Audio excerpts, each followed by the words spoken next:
Yan na naman mga kananay, andito na naman ako. Manggugulo na naman sa inyo ang inyong Ate Gish TV. So ngayon, for today's video, ay pagpatuloy na natin ang ating numpisahang uniform tutorial, ang ating blouse ng CP mga kananay.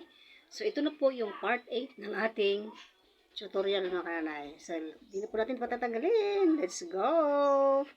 FT TV.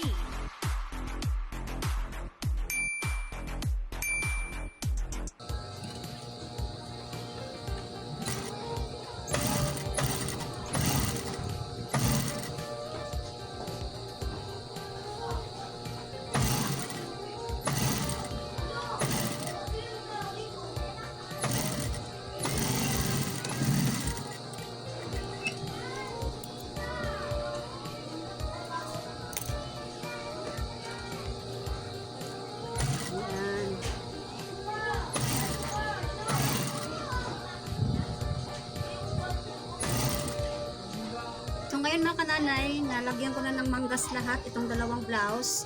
So i-edging na naman natin ito. Ayan, edging natin. So ngayon mga kananay, tapos ko lang i-edging yung ating manggas.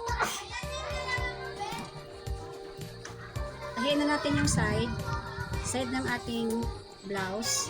Umpisa tayo dito sa may manggas. So ang manggas natin ay 10 inches lang mga kananay. So 5 divide to 5. Ito tayo.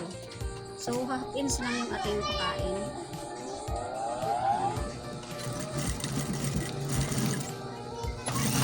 Kailangan ang paring natin palabas.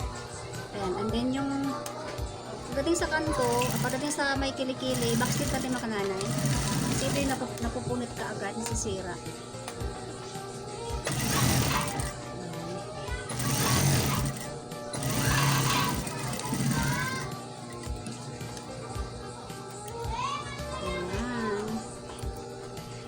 Tanggalin natin itong limulmul dahil wala nang blade yung aking edging mga kananay. Wala na siyang blade. Nasira na siya. Sa katagalan na. Sa kabila, ganun din. 5 inches.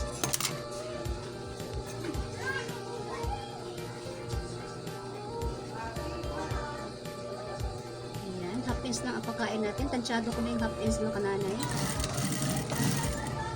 Kasi isa lang ang sukat niyan.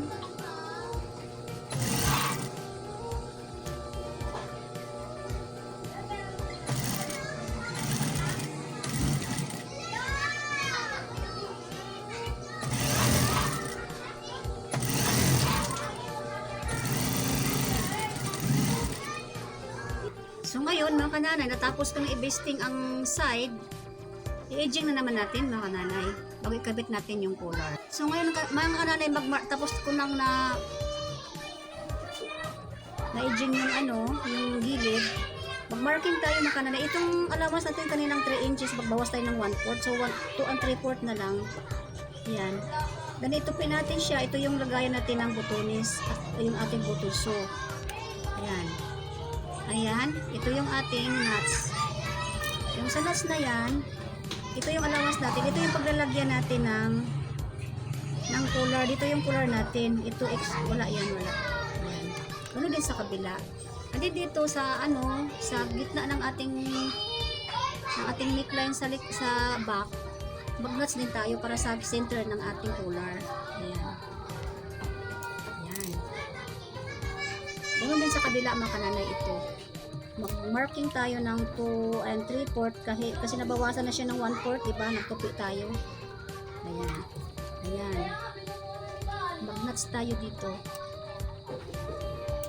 Ayan. Then mag-marking tayo ng 3/4 lang dito para sa ating collar. Dito ang collar natin. Dulo yung collar.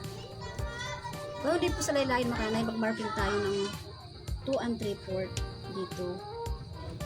Yan. Tapin natin ganon. Yan. Ito yung ating lalagyan ng butones. Ito. Diba na mga kananay? Nakuha nyo ba mga kananay?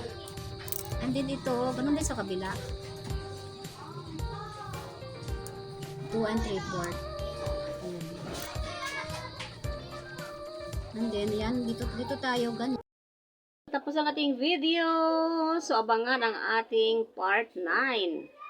Mga kananay. So, kung bago lang po kayo sa aking channel, please subscribe, like, and share, and hit the notification button para updated po kayo sa aking masunod na mga bagong video.